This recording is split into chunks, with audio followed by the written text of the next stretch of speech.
नमस्कार दोस्तों, मैं विदित नारायण बुधौलिया ब्रह्मास्त्र क्लासेस में आप सभी का स्वागत करता हूं। मैं आज यहां पर हिस्ट्री का एक टॉपिक है nationalism in India class 10th का, उसे मैं यहां पर डिस्कस करने वाला हूं। तो चलिए स्टार्ट करते हैं। चैप्टर का नाम है नेशनलिज्म इन इंडिया। तो स्पष्ट है, दिख रहा है कि चैप्टर का नाम है नेशनलिज्म इन इंडिया। सबसे पहले जरूरी है नेशनलिज्म को समझना कि व्हाट इज नेशनलिज्म। नेशनलिज्म है क्या? जैसे बहुत सारे वर्ड्स हम पहले भी सुनते आए हैं, सोशलिज्म, समाजवाद जिसको बोलते हैं, ऐसे ये नेशनलिज्म है। इसका मतलब है राष्ट्रवाद। इंडिया एक नेशन स्टेट है, लेकिन ये एक नेशन स्टेट था नहीं। सबको मालूम है इंडिया कैसा स्टेट था। इंडिया क्या था? इंडिया एक गुलाम देश था जिस पर ब्रिटिशर्स रूल कर रहे थे, कई सालों से यहाँ पर रूल कर रहे थे और इंडिया जैसा यहाँ पर कुछ भी नहीं था। लेकिन लोगों के अंदर एक भावना जगी, तो ये भावना कैसे जगी इसके बारे में आपको आगे बताते हैं। ये देखिए, ऐसे यहाँ पे लिखा है नेशनलिज्म।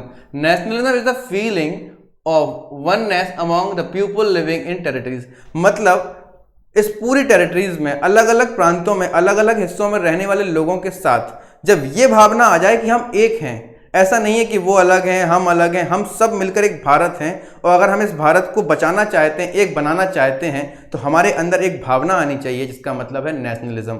नेशनलिज्म का मतलब हम राष्ट्रभक्ति, देशभक्ति से भी लगा सकते हैं। आज जो हम देशभक्ति फील करते हैं ना, जैसे हम कभी अपने फ्लैग को देखते हैं, कभी राष्ट्रगान को देखते हैं, तो हमारे अंदर एक प्राउड फील होता है।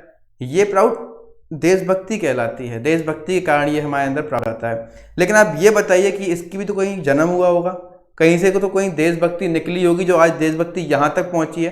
ये देशभक्ति पुराने हमारे कई क्रांतिकारियों, कई ऐसे एक्सट्रीमिस्ट नेता हुए हैं जिन्होंने शुरुआत की और आज देशभक्ति हमारे चरम पर आई और उसने देश को आज़ाद भी कराया। आगे वाली स्लाइड्स में आपको बताते हैं थोड़ा बहुत कि जब आप ये चैप्टर पढ़ रहे होंगे ना, तो इस चैप्टर में आपको एक नई चीज़ देखने को मिलेगी, वो आएगा फर्स्ट वर्ल्ड वॉर। अब आप कहेंगे भाई फर्स्ट वर्ल्ड वॉर से हमें क्या लेना देना, ये तो हमारे देश की बात चल रही थी। फर्स्ट वर्ल्ड वॉर तो कहाँ, ये टर्की और ये ब्रिटेन, जर्मनी, फ्रांस, इन सब के बीच हुआ था। लेकिन हमें लेना देना है। सबसे पहले तो आपको ये डेट याद रखनी पड़ेगी, 1914। ये मैथमेटिकल फिगर जो कुछ होते हैं, जो जितने भी सन होते हैं, ये आपको याद इसलिए रखने पड़ेंगे। 1 से 2 मार्क्स के क्वेश्चन आपके आते हैं। इस चैप्टर से 5 नंबर के मार्क्स आपके बनते हैं, जो कि पिछले सालों में पूछे गए हैं, आगे सालों में भी पूछे ही जाएंगे। और ये चैप्टर जानना इसलिए भी जरूरी है कि हम जिस देश में रहते हैं वो देश बना कैसे, एक नैतिक जिम्मेदारी हमारी बन जाती है इस चैप्टर को पढ़ना, चाहे हम स्कूल जाते हो या नहीं जाते हो, दोनों ही मुद्दों पर। तो फर्स्ट वर्ल्ड वॉर में क्या हुआ भाई? फर्स्ट वर्ल्ड वॉर का क्या असर पड़ा हम पर? इंडिया एक कॉलोनी थी ब्रिटिशर्स की। ब्रिटिशर्स ने अपनी हर जगह कॉलोनीज बना के रखी हुई हैं। उसने क्या किया था कि उसने सोचा था कि हम देश के अलग, वर्ल्ड के अलग अलग हिस्सों में, आप अगर मैप देखेंगे तो उसने जाने कितनी कंट्रियों, बहुत सारे देशों को अपनी कॉलोनी बनाया। वहाँ पर वो क्या करता था कि वहाँ पर जाके शासन करता था। पहले आता था, अपनी कंपनी लेके आता था, कंपनी के द्वारा देश में प्रवेश करता था। धीमे धीमे बाकी राजा महाराजाओं को अपने आदी बनाकर उनसे धन लूटकर अपने देश भेजता था और यहाँ पर कब्जा करना स्टार्ट कर दिया था। तो फर्स्ट वर्ल्ड वॉर से हुआ क्या? फर्स्ट वर्ल्ड वॉर से सबसे बड़ी बात ये हुई कि हमारे अंदर नेशनलिज्म की भावना जगी। कैसे जगी? एक कारण ये था, फर्स्ट वर्ल्ड वॉर जो था उससे सबसे ज़्यादा जो इम्पैक्ट पड़ा था वो इंडिया पर ही पड़ा था। इसलिए पड़ा था, इंडिया के पास काफ़ी सारा पैसा था, काफ़ी सारा खजाना था, राजा महाराजाओं के पास चीज़ें थी, हमारे देश में मसाले थे और भी कई रिसोर्सेज थे, और इनके कारण ही फर्स्ट वर्ल्ड वॉर का पैसा खर्च किया गया। फर्स्ट वर्ल्ड वॉर में चाहिए था बहुत सारा पैसा, ब्रिटेन को बहुत पैसे की जरूरत थी और ब्रिटेन ने क्या किया, इंडिया में टैक्स बढ़ा दिए, हर चीज़ पर टैक्स लगा दिया। इनकम टैक्स को पहली बार इंट्रोड्यूस किया गया कि इनकम टैक्स भी कुछ टैक्स होता है, वो ब्रिटेन ने हमारे ऊपर लगाया। इसके अलावा महंगाई बढ़ा दी गई, चीज़ों की कॉस्ट दुगने से तिगने दागों में हो गई। एक और चीज़ उसी समय पे आई, महामारी, जो आज हम कोरोना के टाइम पे देख रहे हैं ना, पैंडेमिक। ऐसा ही एक पैंडेमिक, एपिडेमिक उसको कह सकते थे, इससे थोड़ा सा कम उसको कह सकते थे। इन्फ्लुएंजा नाम की जो बीमारी है वो उस टाइम पर इंडिया में आई और आप कल्पना करके देखिए कि उस समय 1,20,00,000 लोग इस इन्फ्लुएंजा से मर गए। लोग मर रहे थे, भुखमरी छाई हुई थी, टैक्सेस बहुत ज़्यादा थे और महंगाई बढ़ चुकी थी। तो जब इंसान इतना दब जाता है ना इन सब 4-5 चीज़ों में, तो उसके अंदर का जो क्रोध है वो एकदम फूट पड़ता है। अभी तक तो अंग्रेजों के सहन करते चले आ रहे थे, वो पीट रहे थे, हम पिट रहे थे, लेकिन जब इतना ज़्यादा दबाया गया कि महंगाई बढ़ा दी, टैक्स बढ़ा दिया, तो इंसानों के अंदर, भारत में रहने वाले अलग अलग प्रांतों के अंदर एक एकजुटता आई और उन्होंने ये कहा कि अब हम सब मिलकर इस अंग्रेजों से के खिलाफ लड़ाई लड़ेंगे, और इसी भावना को कहते हैं नेशनलिज्म। यही सब आपको इन स्लाइड्स में मिल जाएगा देखने के लिए। The British impose the expenditure of India, income tax व इंट्रोड्यूस, कस्टम ड्यूटीज वर राइज, कस्टम ड्यूटीज बढ़ा दी गई, इनकम टैक्स को लगा दिया गया, prices essential goods double during the war period, मतलब एसेंशियल गुड जो हम सुबह से लेकर शाम तक के दिनचर्या की जो चीजें थी, जो एसेंशियल गुड्स थे, उनके दामों को बहुत ज्यादा बढ़ा दिया गया। और ये थर्ड पॉइंट मैं आपको बताना भूल गया, ये एक बहुत बड़ा कारण था फर्स्ट वर्ल्ड वॉर के समय। ये थर्ड नंबर का पॉइंट दिख रहे हैं, फोर्स रिक्रूटमेंट। भाई फोर्स रिक्रूटमेंट क्या होता है? रिक्रूटमेंट तो आजकल हर व्यक्ति चाहता है कि उसको योग्यता के हिसाब से नौकरी मिल जाए, हर इंसान नौकरी के फॉर्म भरता है कि कहीं रिक्रूट हो जाए, लेकिन उस समय जबरदस्ती रिक्रूट कर रहे थे और कोई रिक्रूट होना चाहता नहीं था। दरअसल हुआ ये था कि फर्स्ट वर्ल्ड वॉर में कांग्रेस से इन्होंने बात की अंग्रेजों ने, और उन्होंने ये कहा कि अगर आप हमारा भर्ती कराते हैं सेना में भारतीयों की, तो हम जल्दी ही भारत के बारे में कुछ सोचेंगे। तो लोगों ने ये भी सोचा कि ठीक है, हम आपका साथ देते हैं। तो जो नहीं भी चाह रहे थे उनको भी जबरदस्ती सेना में, ब्रिटिश सरकार की सेना में भर्ती होकर लड़ाई लड़नी पड़ी, अपनी जान गंवानी पड़ी। अगला पॉइंट देखते हैं, crop failures resulted shortage of the food. उसी समय पे मैंने आपको बताया कि भुखमरी भी आई और महामारी भी आई। ये इंडिया के लिए बड़ा ही क्रिटिकल पीरियड होने वाला था, और अगर ये इतनी परेशानियां नहीं आती तो आज इंडिया ऐसा नहीं होता जैसा हम देख रहे हैं, क्योंकि नेशनलिज्म की भावना, जो इस चैप्टर का नाम है नेशनलिज्म इन इंडिया, वो इसी तरीके से निकल के आई है। अब आप देख रहे हैं स्क्रीन पर एक हंसता मुस्कुराता हुआ चेहरा जो आप देख रहे हैं महात्मा गांधी जी का। जब भी आप कोई पिक्चर देख रहे होंगे या कुछ भी देख रहे होंगे, तो आप देखेंगे कि पिक्चर शुरू होती है, कोई गुंडा होता है, उस पर राज करता है, किसी मोहल्ले पर, किसी सिटी पर उन लोगों को परेशान किया जाता है, लोगों को मारा जाता है, तो सबके अंदर एक भावना जगती है और पिक्चर देखते समय लगता है कि कोई हीरो आएगा जो इस सारी चीज़ों से इन सबको मुक्ति दिलाएगा और उस गुंडे को मारेगा, पीटेगा, जो भी उसके संग करेगा। ऐसे ही एक हंसते मुस्कुराते हुए चेहरे को आप देख रहे हैं। आप इस व्यक्ति के चेहरे को जब भी देखेंगे कभी आपको निराशा नहीं होगी, आपको हमेशा एक आशा का भाव ही जगेगा। और इसी आशा के भाव ने, इस व्यक्ति के विचार ने, एक गांधीवाद ने इस दुनिया को बहुत कुछ दिया और भारत को एक स्वतंत्र देश बनाने में बहुत बड़ी भूमिका निभाई। तो देख लेते हैं गांधी जी के बारे में। गांधी जी के बारे में आपके चैप्टर में तो इतना कुछ नहीं दिया है, लेकिन मैं फिर भी बता देता हूँ क्योंकि जानना जरूरी है। कि आपको मालूम है गांधी जी का जो जन्म है वो 2 अक्टूबर को हुआ था और डेट थी 1869। गांधी जी गुजरात के पोरबंदर में पैदा हुए थे। गांधी जी की शुरुआती जो शिक्षा थी वो अहमदाबाद, गुजरात के अहमदाबाद वगैरह में ही पूरी हुई। उसके बाद ये वकालत पढ़ने के लिए चले गए थे। कहाँ पर? लंदन में इन्होंने वकालत पढ़ी। वहां से ये लौट कर आए। लौट के आने के बाद फिर ये साउथ अफ्रीका चले गए। 1893 से लेकर 1893 से लेकर 1914 तक, मतलब फर्स्ट वर्ल्ड वॉर तक ये साउथ अफ्रीका में ही रहे। वहां पर रहकर भी ये साउथ अफ्रीका के लोगों के लिए कुछ ना कुछ लगातार कर रहे थे।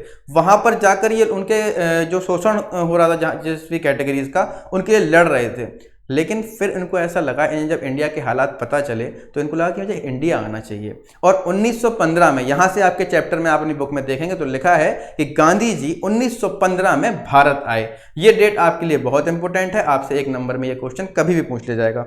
अब हुआ क्या? Gandhi ji back to India 1915 में।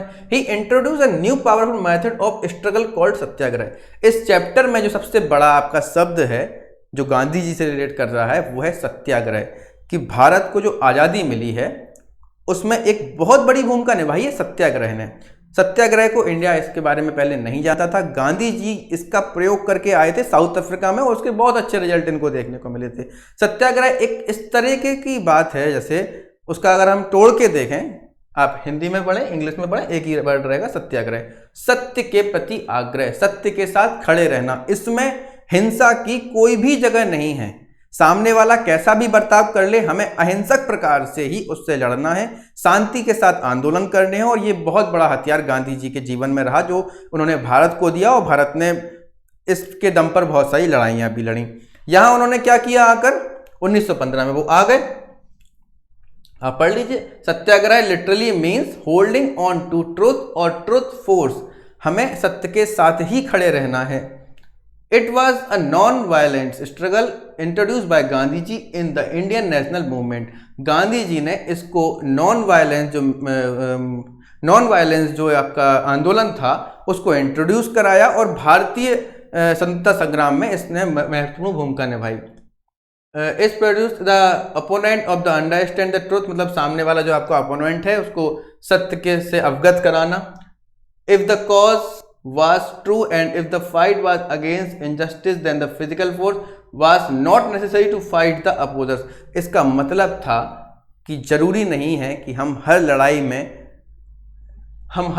में फिजिकल फोर्स का ही प्रयोग करें। फिजिकल फोर्स मतलब हाथ पांव से लड़कर ही, गोली बंदूकों के दम पर ही लड़ाई जीती जा सके, ऐसा जरूरी नहीं है। गांधी जी का मानना था कि बिना मारपीट के, बिना गोली बारूद के, केवल शांति से भी किसी जंग को जीता जा सकता है। अब ये यहां से आपके कुछ क्वेश्चन स्टार्ट होते हैं कि first 3 satyagraha movement organised by Gandhi ji in India. Gandhi ji ने क्या किया? सबसे पहले वो आए, उन्होंने अपना गुरु बनाया गोपाल कृष्ण गोखले जी को। इंडिया आए, उनकी यहाँ पर अच्छी खासी चलती थी, तो उन्होंने कहा कि चलिए इनसे कुछ मिलते हैं। उन्होंने उनको अपना गुरु बना लिया और उनकी कांग्रेस में भी अच्छी खासी पहुँच थी। तो वो बोले कि अभी गोखले जी ने उनसे बोला कि मुझे नहीं लगता है कि तुमको अभी प्रत्यक्ष रूप से मतलब एकदम खुलकर सामने आना चाहिए, तुम्हें अपने कुछ ऐसे काम करने चाहिए कि लोगों में तुम्हारी लोकप्रियता बढ़े, लोग तुम्हें समझें, तुम्हें जाने, तुम लोगों की मदद करो अलग अलग हिस्सों में जाकर। अपने जो प्रयोग तुम वहाँ करके आए हो शोषणों के विरुद्ध, उनको यहाँ पर इंडिया में अप्लाई करो। तो उन्होंने पता किया कि भाई कहाँ कहाँ क्या क्या परेशानी चल रही है और लोगों ने भी उन तक अपनी पहुंच बनाई कि गांधी जी से तो मिलना है, गांधी जी यहाँ पर आए हैं और हमारी थोड़ी सी मदद कर दें। तो सबसे पहले 1917 में उन्होंने क्या किया, 1916 में उन्होंने क्या किया, एक जगह है बिहार की चंपारण।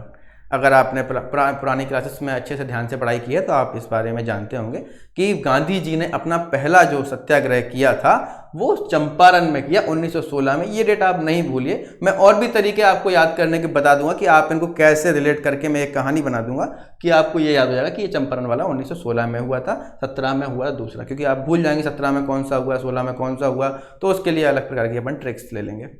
1916 में चंपारण मूवमेंट हुआ। चंपारण मूवमेंट इसलिए हुआ था कि वहां के किसान परेशान थे, अंग्रेज उनसे जबरदस्ती नील की खेती करा रहे थे। नील की खेती करना कोई बुरी बात नहीं थी, लेकिन नील की खेती करने से भारत की जो जमीन है वो उस लायक नहीं है, वहाँ उसकी उपजाऊ जो उसका जो क्या बोलते हैं उसके जो अच्छे तत्व होते हैं वो नष्ट हो जाते हैं, खत्म हो जाती है। एक बार आप नील लगाएंगे उसके बाद वो धरती खराब हो जाएगी। दूसरी बात, लगाना तो ठीक भी है, लगाने के बाद अपनी जमीन पर लगाओ और उनके हिसाब से उनके दामों पर बेचो। उस पर इतने प्रकार के टैक्स हो रहे थे कि किसान पूरी तरीके से कर्ज में दब चुका था। किसानों ने गांधी जी को बुलाया, गांधी जी ने यहाँ पे पहला प्रयोग किया सत्याग्रह का, और ये वो लड़ाई थी सत्याग्रह जैसी कि इसने चंपारण के लोगों को अंग्रेजों की उस नील की खेती से मुक्ति दिलाई।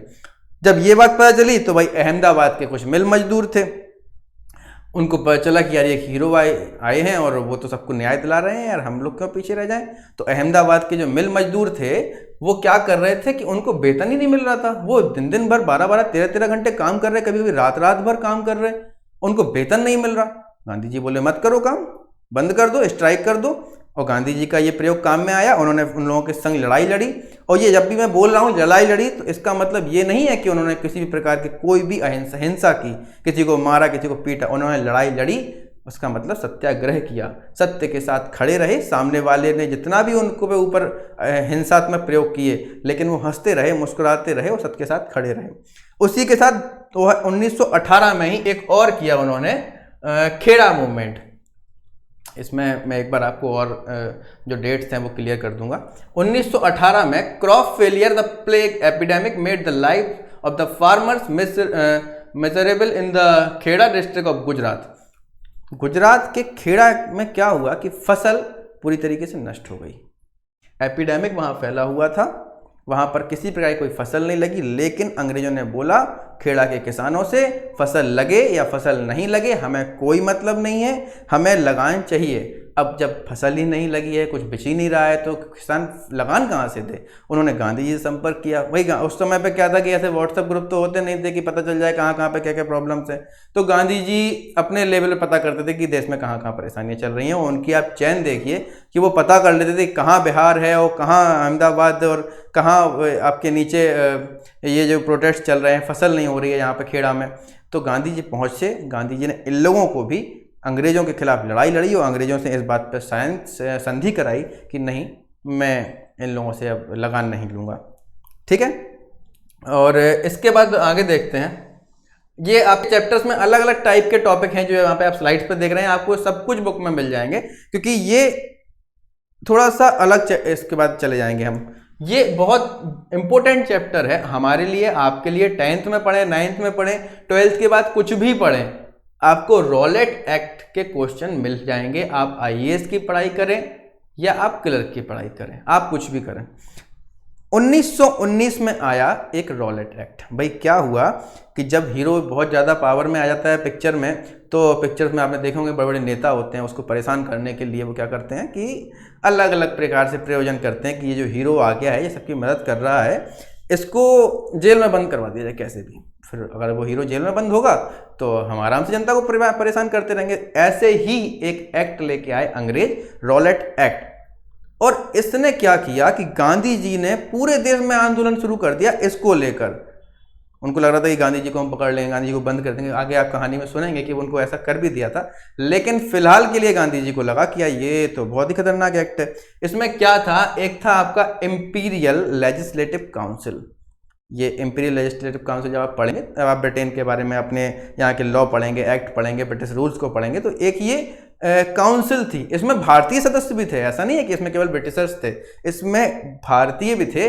लेकिन इन्होंने अपनी सर्वसम्मति से भारतीयों के विरोध में जाने के बावजूद भी उस एक्ट को पारित कर दिया। उस एक्ट में उन्होंने क्या लिख दिया था, ये एक्ट बहुत ही अजीब का एक्ट था, इसको काला कानून भी कहते हैं। इस एक्ट के अंदर हुआ क्या था कि अगर कोई भी व्यक्ति पॉलिटिकल प्रोटेस्ट करता है, मतलब सरकार के खिलाफ किसी भी प्रकार का बयान देता है, किसी भी प्रकार के अनशन पर बैठता है, कुछ भी करता है, तो वो क्या करेंगे, उसको सीधा उठाकर जेल में डाल देंगे। बिना किसी ट्रायल के उसको 2 साल तक सजा दी जाएगी और वो उसको फांसी भी लगा सकते हैं। भाई कोई गलत कर रहा है, समझ में आता है कि उसको आपने पुलिस ने पकड़ लिया, कोई गलत नहीं भी कर रहा है, आपको उस पर शक है, पुलिस ने पकड़ लिया, उसके बाद आप उसको जज के पास ले जाते हैं। जज बताता है कि आपको रिमांड पर रखना है, इससे सच पता करना है, झूठ क्या है पता करना है। इसमें ऐसा कुछ नहीं था। इसमें तो ऐसा था कि उनको लगा कि तुमने कुछ ना कुछ गलत बोला है सरकार के खिलाफ, तो भाई तुम चलो और जेल में तुमको डाल देंगे बिना किसी कैद के। इसके बारे में आपके चैप्टर में शायद नहीं भी है, लेकिन मैं बताता हूँ। इस एक्ट को बोलते हैं ना वकील, ना अपील, ना दलील। ना कोई वकील होगा, ना कोई अपील होगी, ना कोई दलील होगी, सीधी जेल हो जाएगी। भाई ये तो बहुत बुरा कानून था। इस कानून के आते ही पूरे देश में आंदोलन शुरू हो गए इसको हटाने के लिए, क्योंकि इसको हटाना बहुत जरूरी था। अब इसके चलते क्या किया गया, सबसे बेकार जो काम गवर्नमेंट ने किया था उस समय की, वो लगाया था मार्शल लॉ। मैं इसमें से देख के आपको कम पढ़ा रहा हूँ, मुझे जितना याद आता है वो सब इसमें लिखा ही होगा, आपको मिल जाएगा। तो मार्शल लॉ लगा दिया। अब आप कहेंगे ये मार्शल लॉ क्या भला है भाई? तो मार्शल लॉ आप ऐसे समझ लीजिए कि अभी हमारे यहाँ क्या चल रहा है, पुलिस देखती है ना, कहीं कोई चोरी होती है तो पुलिस देखती है, कुछ भी घटना घटती है पुलिस देखती है। मतलब इस समय जो सिक्योरिटी है हमारे ज़िले की, आप जिस जिस ज़िले में रह रहे हैं वो पुलिस देख रही है। आप गाड़ी सही से चला रहे हैं, आप हेलमेट लगा रहे हैं, नहीं लगा रहे हैं। मार्शल लॉ में पुलिस के हाथों से पूरी तरीके से पावर छीन के आर्मी के हाथ में आ जाते हैं। आप कल्पना कीजिए आपके पूरे ज़िले में आर्मी लगी हुई है, तो एक भय का माहौल बन जाएगा ना आपके ज़िले में कि भाई पूरे ज़िले में आर्मी लगी है, कहीं निकल नहीं सकते हैं। आर्मी वालों से थोड़ा ज़्यादा भी डरते हैं हम लोग। तो इसी प्रकार से वहाँ मार्शल लॉ लगा दिया गया। मार्शल लॉ के लगते ही पूरी की पूरी पावर, ये एक्चुअली अमृतसर में लगा दिया गया था, वहाँ पर ज़्यादा चांसेस थे और गांधी जी को रोका जा रहा था कि ये नॉर्थ इंडिया में प्रवेश ना करें इस समय, और उन्होंने गांधी जी को नॉर्थ इंडिया के बाहर रोक भी लिया था। अब कुछ बड़े नेताओं को जेल कर दी गई। तो अब लोगों ने सोचा, अमृतसर के लोगों ने क्या किया कि जलियांवाला बाग हत्याकांड, आप सबने सुना होगा इस नाम को, सभी भारतीय ने इस नाम को सुना हुआ है। तो ये इसी के अंतर्गत होने वाली घटना है जो मैं आपको बता रहा हूँ। अब भारतीयों, जो अमृतसर के जो पंजाबी लोग थे, 13 अप्रैल 1919 का दिन था। उस दिन बैसाखी मनाई जाती है। बैसाखी पंजाब का एक प्रमुख त्यौहार है। उसको मनाने के लिए जलियांवाला बाग में लोग इकट्ठे हुए थे। कुछ लोग मेला देखने आए थे, मेला लगता था, और कुछ लोग इसलिए भी आए थे कि वो ये रॉलेट एक्ट जो है इसका प्रोटेस्ट वहां कर रहे थे।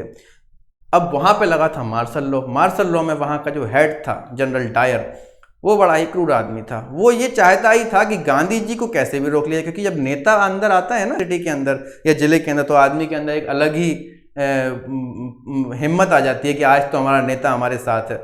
लेकिन गांधी जी भी उस दिन नहीं पहुंच पाए वहां पर, और लोग इकट्ठे हो गए। जनरल डायर ने क्या किया, जलियांवाला बाग के दोनों तीनों गेटों को बंद करके लोगों पर गोलियां बरसाईं। जो मेला देखने आए थे वो भी, जो आंदोलन कर रहे थे वो भी, 800-900 के आसपास लोग मरे। ये बहुत ही क्रूरतम हत्याकांड हमारे भारतीय इतिहास में माना जाता है। अब इसके बाद क्या हुआ कि बहुत घटनाएं घटी। जब ये घटना घटी, इसके बाद भारतीयों में बहुत आक्रोश हो गया। भारतीयों ने भी जवाबी कार्रवाई करते हुए कई जगह पर इन लोगों को भी नुकसान पहुंचाया, और सरकार और जनता के बीच कई हिंसक घटनाएं घटती रहीं। अब गांधी जी के संग ये बड़ी एक परेशानी थी कि जैसे ही हिंसा हुई और गांधी जी को दिक्कत हुई।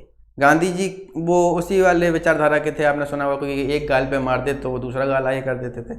तो उनको तो ये था कि मैं तो नहीं किसी से लड़ूंगा, चाहे कोई मेरे संग कुछ भी कर ले। अब गांधी जी ने क्या कर दिया, इसकी वजह से जो सत्याग्रह चल रहे थे, सत्य के प्रति आग्रह चल रहा था, कुछ जगहों पर सत्याग्रह आंदोलन चल रहे थे, उसको रोक दिया गया। इसलिए रोक दिया कि उन्होंने कहा था कि मैं नहीं चाहता कि मेरी वजह से किसी भी आंदोलन में लोग एक दूसरे पर हिंसा करें। अब ये एक आपका यहाँ पे चैप्टर निपट गया। ये अगर मैं आपको बताऊं, ये सब जो मैं जितनी देर से मैं बोल रहा था आपसे, ये सब वही लिखा हुआ है इसमें। और अगर मैं आपसे जो बोल रहा हूं, जब आप इस वीडियो को देख रहे होंगे और अपनी किताब आप अपने सामने रखेंगे, तो ये मेरा एक एक शब्द आप अपनी किताब से मिलाते जाइए, वो आपको वैसा ही मिल जाएगा। ये जलियांवाला बाग हत्याकांड के बारे में जो मैं आपसे इतनी देर से बोल रहा था, वही लिखा है कि 13 अप्रैल 1919 को a public meeting was organised at Jallianwala Bagh in Amritsar to protest against the arrest of national leaders. ये इंग्लिश में लिखा हुआ है। हिंदी माध्यम के विद्यार्थी मेरी बातों को अच्छे से समझ भी रहे होंगे, इंग्लिश मीडियम वाले भी समझ रहे होंगे कि उनके लिए जो लिखा है उसको अगर मैं हिंदी में कर दूं तो मैं इतनी देर से वही बोल रहा था कि ये जलियांवाला बाग यहाँ हुआ है। और general Dyer reach the meeting place along with the British troop. He ordered the troops to fire. The firing lasted for nearly 10 minutes. ठीक है, और बहुत बड़ा हत्याकांड वहां पर जनरल डायर ने करवा दिया था। अब ये एकदम अलग टॉपिक। इस चैप्टर की खासियत ये है कि इसमें 10th क्लास के लेवल से अलग अलग चैप्टर्स को ज़्यादा से ज़्यादा मात्रा में टॉपिक लोगों तक, बच्चों तक पहुँचे, तो ब्रीफली समझाएं। मैं कहीं कहीं पे कुछ ज़्यादा ही बता दे रहा हूँ ताकि आपको काम आता रहे। अब ये एकदम खिलाफत मूवमेंट आप देखेंगे कि आ गया। अब खिलाफत मूवमेंट क्या था? खिलाफत मूवमेंट एक ऐसा मूवमेंट था जो गांधी जी बहुत दिनों से चाह भी रहे थे। ये जो सत्याग्रह चला, ये जनरल डायर ने हत्याकांड कराया, गांधी जी इसके बाद बड़े रुष्ट हो गए थे, और ये समझ लीजिए थोड़े से वो एक अलग शांत माहौल में चले गए थे कुछ सोचने के लिए। और ये सोचते ही सोचते इतने में ही एक वो ये चाह रहे थे कि ये आंदोलन तब तक सफल नहीं होंगे जब तक भारत के दो बड़े समुदाय, एक हिंदू एक मुस्लिम, जब तक एक ना हो जाए। उनको एक करने के लिए कुछ चाहिए था, और ये समझ लीजिए कि ये एक तरीके से संयोग हो गया, जिसको आप कोइंसिडेंस कहते हैं, कि खिलाफत मूवमेंट शुरू हुआ। खिलाफत मूवमेंट क्या था? एक्चुअली खिलाफत मूवमेंट हमारे इंडिया से कोई रिलेशन था नहीं उसका। फर्स्ट वर्ल्ड वॉर के बाद ऑटोमन साम्राज्य जो था, ऑटोमन जो थे ना, टर्की वाले जो लोग थे, वहाँ पर ऑटोमन साम्राज्य था, वो हार गए थे। भाई वहाँ पर क्या था कि वहाँ का जो सम्राट था, ऑटोमन एम्परर का जो एम्पायर का जो एम्परर था, वो पूरे मुस्लिम समुदाय का सबसे बड़ा स्पिरिचुअल हेड था। मतलब जैसे क्रिश्चियन में होते हैं ना, पॉप होते हैं, हमारे यहाँ भी कुछ बड़े बड़े मठाधीश होते हैं हिंदुइज्म में, ऐसे ही मुस्लिम लोगों के खलीफा होते हैं। आपने बहुत पहले नाम भी सुना होगा, खलीफा। तो ये जो खलीफा थे, ये कहाँ के थे? ये टर्की के रहने वाले थे, और ये हार गए थे फर्स्ट वर्ल्ड वॉर में। तो ब्रिटेन परेशान करने के पूरे मूड में था कि अब तो हम इनको परेशान कर लेंगे, इनका पद समाप्त कर देंगे, इनकी पावर नष्ट कर देंगे। तो इसको बचाने के लिए वहाँ पर तो चल ही रहे थे आंदोलन।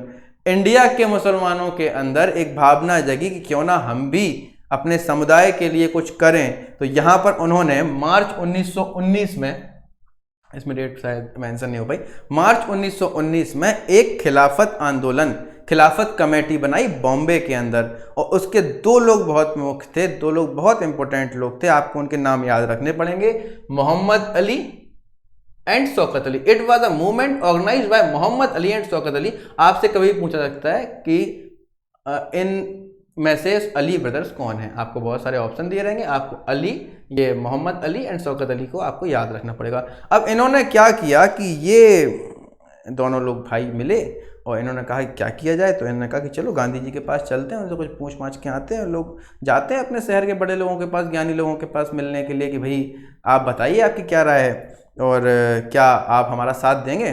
तो जैसे ही गांधी जी ने सुना कि यार ये तो हम बहुत दिन से सोच रहे थे कि यार कोई ऐसा चीज़ मिले कि हिंदू मुस्लिम एक साथ हों, हम हिंदुओं को थोड़ा इकट्ठा करेंगे, आप मुस्लिमों को थोड़ा इकट्ठा करें, किसी एक आंदोलन में हम लोग साथ में लड़ें ताकि उस आंदोलन से एक बेस तैयार हो जो कि एक बड़ी क्रांतिकारी को एक साथ लड़ने के लिए तैयार किया जा सके। तो गांधी जी ने क्या किया, गांधी जी को अब एक रिस्पॉन्सिबिलिटी आ गई कि ये बात तो मनवानी पड़ेगी। किसको मनवानी पड़ेगी? भाई कांग्रेस के अधिवेशन में कहीं ना कहीं तो ये बात रखनी पड़ेगी। तो उन्होंने क्या किया, उसी टाइम पर कांग्रेस का एक अधिवेशन हुआ 1920 में। कांग्रेस के 1920 के कलकत्ता अधिवेशन में गांधी जी ने कहा कि खिलाफत आंदोलन और स्वराज दोनों ही सही हैं, क्योंकि वहां के लोग स्वराज की मांग को पहले से उठाए हुए थे और गांधी जी खिलाफत आंदोलन का पक्ष लेके आ गए थे। तो खिलाफत आंदोलन प्लस स्वराज, इन दोनों की मांग को रखा गया और हमें एक इन दोनों को आगे बढ़ाने के लिए एक नॉन कॉर्पोरेशन मूवमेंट शुरू करना चाहिए। यह बात गांधी जी ने केवल रखी थी। आप पढ़ें, the aim of this movement was the protest against the injustice done the Turkey by the Britain after the first world war. मैं आपसे यही बोल रहा था कि टर्की के संग जो अन्याय हुआ है फर्स्ट वर्ल्ड वॉर में, उसके खिलाफ ये आंदोलन शुरू किया गया था। The Turkish sultan has the title of खलीफा, जो हमने आपको बताया, the Muslim considered him as their spiritual leader, so many Muslim join this movement. भाई ये मुस्लिम लोगों की हक की बात थी, उनके स्पिरिचुअल गुरु थे, सीधी सी बात है, वो इसमें बढ़ चढ़कर हिस्सा लेंगे। तो मुस्लिम ज्वाइन दिस मूवमेंट। अब Gandhi ji decide to launch the non corporation movement because non corporation movement, असहयोग आंदोलन, ये आप सबने सुना ही होगा। जब आप इस क्लास में नहीं भी आए होंगे तब भी आपने ये नाम सुना ही होगा। और बहुत सारी अपनी पुरानी में देशभक्ति की पिक्चरें देखी होंगी, गांधी जी की पिक्चर देखी होंगी, घर में बातें सुनी होंगी। तो ये असहयोग करके जो एक आंदोलन शुरू हुआ था, उसकी नींव खिलाफत आंदोलन से ही डली थी। मैं आपको इतनी देर से यही बता रहा था कि गांधी जी पहुंचे कलकत्ता अधिवेशन में, उन्होंने वहां पर कहा कि क्या हमें खिलाफत आंदोलन और स्वराज के लिए साथ में लड़ना नहीं चाहिए, सब लोगों को लड़ना चाहिए। तो गांधी जी बोले कि बताओ फिर क्या करें। तो गांधी जी बोले एक काम करो, सहयोग करना बंद कर दो। किसका? बोले सरकार का। हर तरीके से सहयोग इनका बंद कर दो, हमें नॉन कॉर्पोरेशन मूवमेंट स्टार्ट करना है, हमें इस देश के अंदर अंग्रेजों का किसी भी प्रकार से सहयोग नहीं करना है। और ये बात गांधी जी, एक अपनी बुक आई थी, आपने पता होगा, गांधी जी ने एक बुक लिखी है हिंद स्वराज। हिंद स्वराज बुक में गांधी जी ने एक लाइन डाली हुई है, उसमें लिखा हुआ है कि अंग्रेज भारत में भारतीयों की दम पर ही राज कर रहे हैं, हम हैं जो उनको यहां रहने दे रहे हैं। जिस दिन भारतीय सहयोग करना बंद कर देंगे उस दिन ब्रिटिशर्स इस देश में चल ही नहीं सकते, क्योंकि हमारे सहयोग से ही वो चल रहे हैं। वो हमें पीट रहे हैं, हम उनसे पिट रहे हैं। जिस दिन हम पिटना बंद कर देंगे उस दिन वो हमारे देश से भाग जाएंगे। तो अब आ जाते हैं हम नॉन कॉर्पोरेशन मूवमेंट पे। नॉन कॉर्पोरेशन मूवमेंट जो था, पहले तो मना कर दिया। किसने मना कर दिया?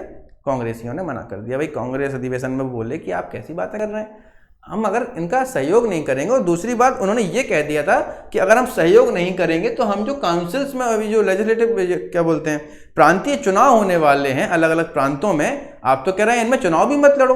और अगर चुनाव नहीं लड़ेंगे तो चुनाव जीतेंगे नहीं, चुनाव जीतेंगे नहीं तो कल के दिन हम देश कैसे चलाएंगे, आज़ादी कैसे मिलेगी? जब अगर हम मंत्रिमंडल में ही नहीं होंगे तो हमारे हक की बातें कौन करेगा वहां पर? तो गांधी जी बोले कि वो सब तो ठीक है, लेकिन ये बहुत ज़रूरी है इस समय, इसलिए बात को समझो।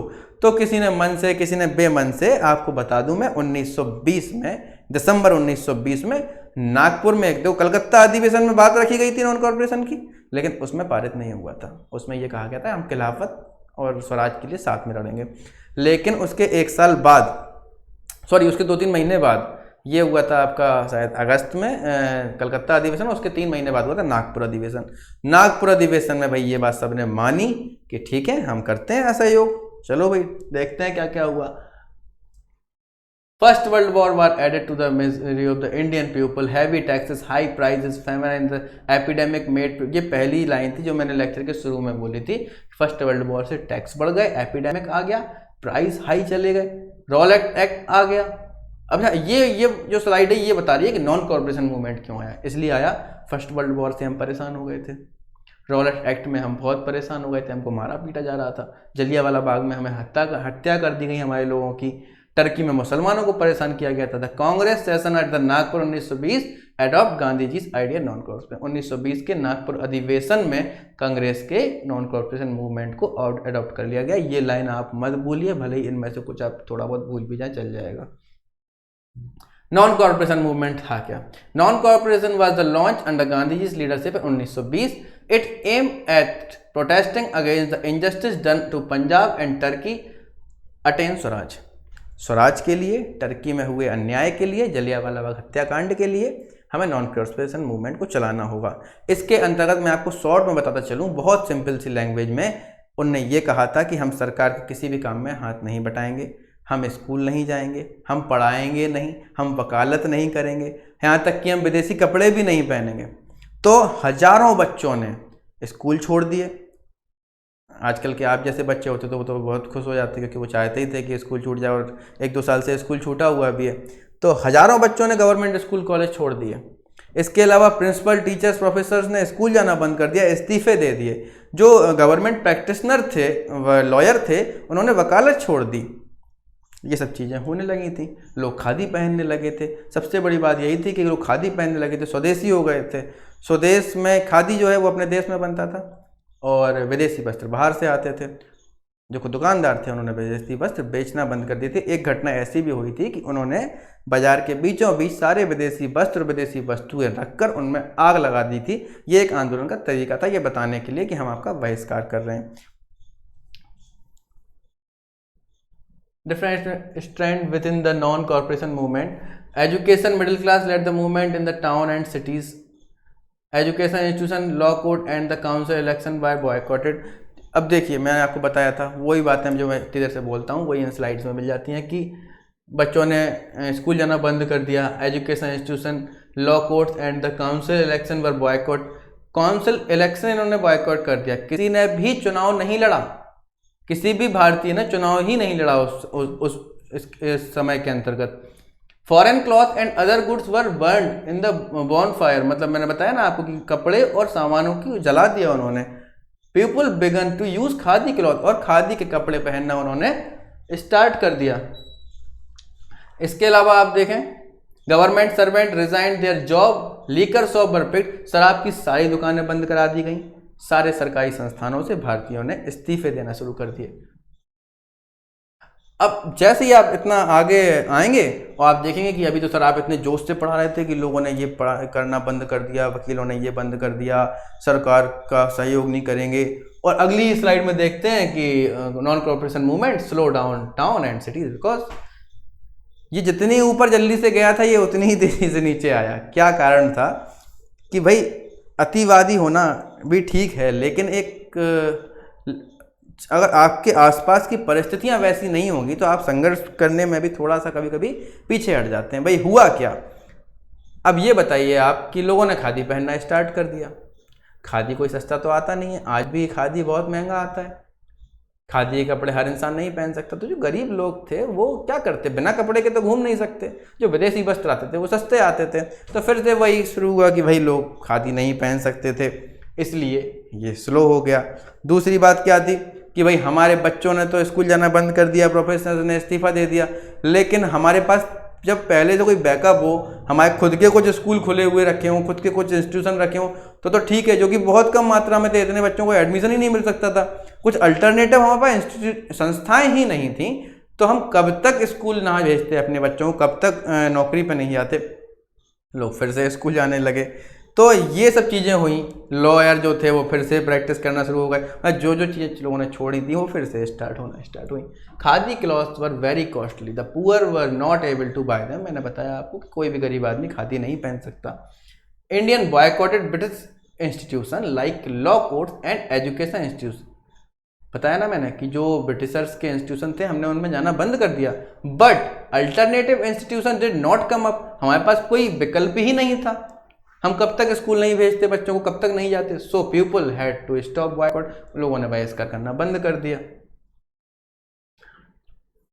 तो ये अगर आप इतना आज के लिए मुझे लगता है काफ़ी है, और इस चैप्टर में बहुत सारे टॉपिक्स आगे हैं जिन पर हम चर्चा करेंगे, लेकिन जब बहुत लंबा सेशन हो जाएगा तो चीज़ें हौच पौच होंगी। इसके बाद क्या है कि जो अब यहाँ तक के जो आंदोलन थे ये आप कह सकते हो कि कंट्री में चल रहे थे, आगे वाले भी कंट्री में ही चल रहे होंगे, लेकिन आप अगर जैसे अगली स्लाइड में आपको पढ़ाऊंगा कंट्री साइड लिखा है, तो ये कंट्री साइड इसलिए लिखा है कि ये विलेजेस में चलने वाले थे। रामचंद्रन जैसे लोग जो वहाँ पर गांधी जी के जैसे यहाँ पर गांधी जी चला रहे थे वो लोग चला रहे थे।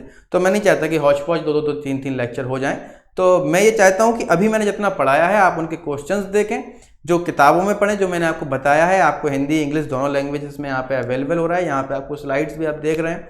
तो मेरा नाम विदित बुधोलिया है, मैं आपको बता चुका हूँ। ब्रह्मास्त्र क्लासेस में आपका फिर से मैं एक बार विदा लेना चाहूँगा मैं क्लासेस की तरफ से, और मिलते हैं अगले लेक्चर में। धन्यवाद।